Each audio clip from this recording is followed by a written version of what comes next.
Hi there. All right, let's be honest. You feel squeezed. You blocked your calendar out for deep work. Sounds official, right?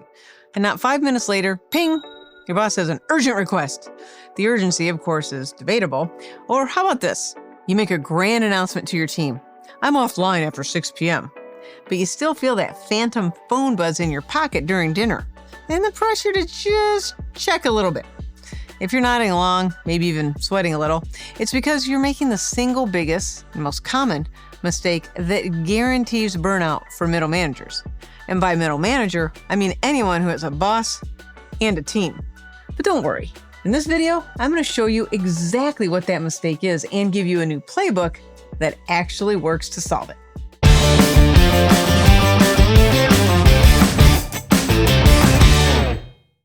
Look, whether you're a manager, a director, or a senior vice president, if you have a boss above you and a team below you, you're living the life of a human Panini.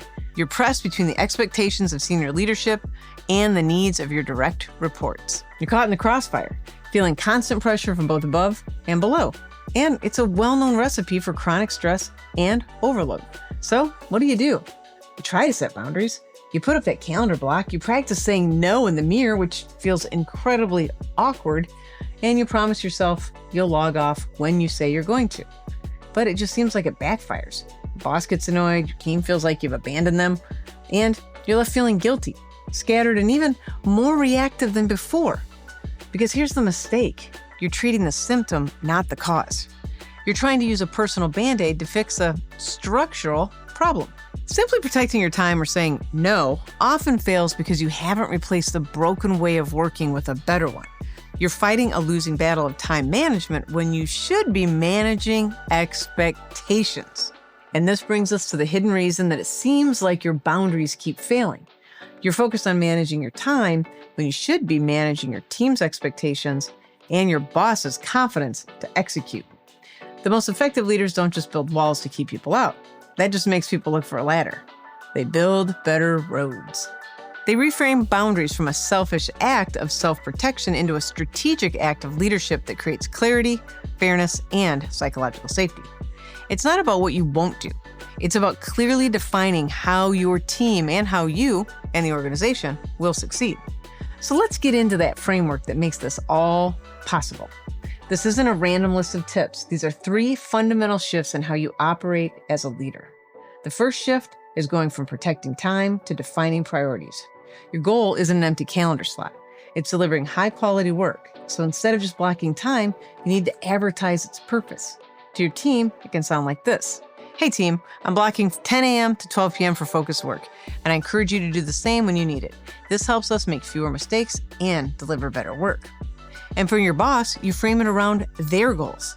To make sure I can deliver high-quality reviews for Project X on schedule, I'm reserving 2 hours each morning for that work. I'll be fully available for meetings right after that time.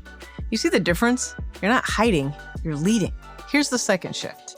It's from saying no to proposing alternatives. Let's be honest, a flat no to your boss feels like a tightrope over a canyon of guilt and a lot of fear. Strategic leaders don't just say no. They turn requests into priority decisions. So the next time your boss drops an urgent task on you, instead of saying, I don't have time, try this. I am happy to prioritize that. Right now, the team is focused on delivering feature X to meet our quarterly goal. If we add this, we'll need to either push feature X back or swap priorities. Which would you prefer? This changes everything. You're no longer the blocker.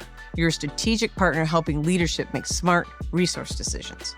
And now the third shift, from individual rules to team protocols. A boundary for one person is just a request. A protocol for the whole team is a system. The strongest boundaries are shared.